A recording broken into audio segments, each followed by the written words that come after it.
बिहार में सासाराम और बिहार शरीफ में हुई हिंसा को लेकर सरकार की किरकिरी हो रही है और इस पर सियासत भी तेज है और विरोधी पार्टियों के निशाने पर मुख्यमंत्री नीतीश कुमार है। इसे लेकर वो चीफ सेक्रेटरी से लेकर डीजीपी तक को कई आवश्यक निर्देश दिए हैं और इसका असर दिखने भी लगा। लेकिन कहा जाता है कि नीतीश कुमार इन घटनाओं से काफी नाराज है।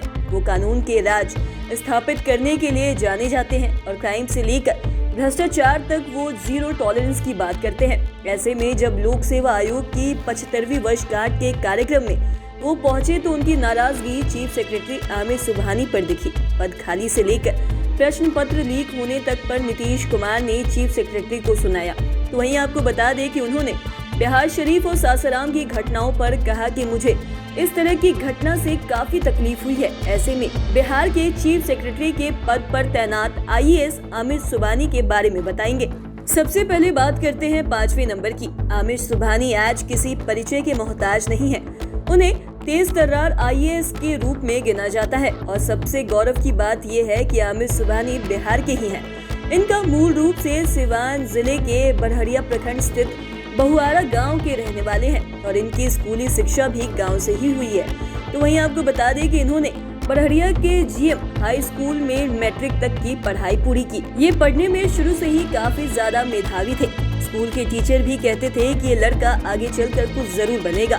खास बात कि वो हमेशा जनरल नॉलेज की पुस्तक अपने पास रखता था। जब भी समय मिलता था उसे जरूर पढ़ता था। अब बात करते हैं चौथे नंबर की। चौथे नंबर पर बात करते हैं स्टूडेंट लाइफ की। ये जानते हैं कि दोस्त उन्हें किस प्रकार चिढ़ाते थे। हालांकि आमिर सुबहानी के क्लास और गांव में इनके बहुत ही कम दोस्त थे। दरअसल इन पर हमेशा ही पढ़ाई का धुन सवार रहता था। आमिर सुबहानी के पेरेंट्स काफी संपन्न घराने से थे। इनके स्कूली दोस्त भी बताते हैं कि पढ़ाई में ये काफी तेज थे। जब हम सभी स्कूल मैदान में वॉलीबॉल खेलने जाते थे तो उस समय मैदान में ही बैठकर ये जनरल नॉलेज की किताब पढ़ा करते थे। तब मजाक मजाक में सभी छात्र इन्हें चिढ़ाते थे और साथ ही मैदान में पढ़ते देख कमेंट करते थे कि कलेक्टर साहब पढ़ रहे हैं, पढ़कर कलेक्टर बन जाएंगे। तब दोस्तों को कहाँ पता था कि यह मजाक एक दिन सही साबित हो जाएगा। अब बात करते हैं तीसरे नंबर की। कहा जाता है कि दोस्तों के मजाक के बाद इनके मन में घर कर गई और डीएम बनने का सपना देखने लगे। इनके दादाजी का भी पूरा सहयोग मिला। दरअसल आमिर सुबहानी भी कई दफे बोले हैं कि जब वो 5वीं क्लास में थे तब दादाजी डीएम के बारे में बताते थे और कहते भी थे कि तुमको पढ़कर डीएम बनना है। इस पर आमिर सुबहानी अपने दादा से पूछते थे कि डीएम क्या होता है। इस पर दादाजी बताते थे कि डीएम जिले का राजा होता है और उनकी गाड़ी पर लाल बत्ती लगती है और तुम्हें वही बनना है। इसके बाद उनकी मेहनत रंग लाई और डीएम बन गए।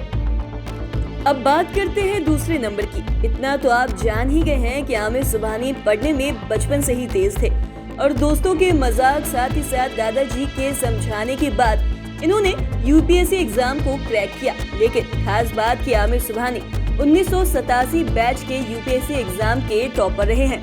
यूपीएससी परीक्षा में टॉप करने की वजह से इन्हें बिहार कैडर मिला और इनकी पहली पोस्टिंग भोजपुर में सब डिविजनल ऑफिसर के रूप में हुई। इसके बाद 1993 में ये भोजपुर के डीएम बने। फिर साल भर के बाद ही ये पटना के डीएम बन गए। फिर तो इन्होंने पीछे मुड़कर कभी नहीं देखा। बता दें कि गांव से पढ़ाई करने के बाद आमिर सुबहानी हायर एजुकेशन के लिए पटना आ गए थे और इन्होंने पटना से ही ग्रेजुएशन की डिग्री ली थी। अब बात करते हैं पहले नंबर की।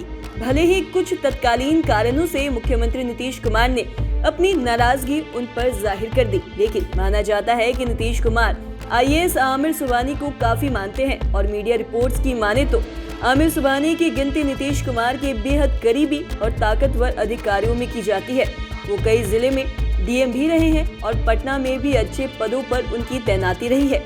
दरअसल जब नीतीश कुमार नवंबर 2005 में बिहार की सत्ता में आए तो उस वक्त आमिर सुबहानी केंद्रीय प्रतिनियुक्ति पर थे, लेकिन बिहार की बागडोर संभालते ही नीतीश कुमार ने जनवरी 2006 में उन्हें बिहार बुला लिया और बिहार कॉन्फ्रेंस का चेयरमैन बनाया।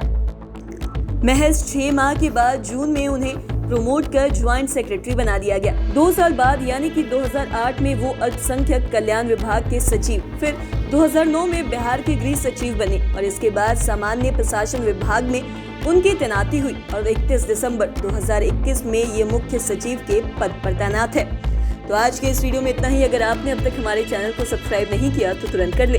साथ ही हमारे फेसबुक पेज को लाइक करें। वीडियो देखने के लिए आपका धन्यवाद।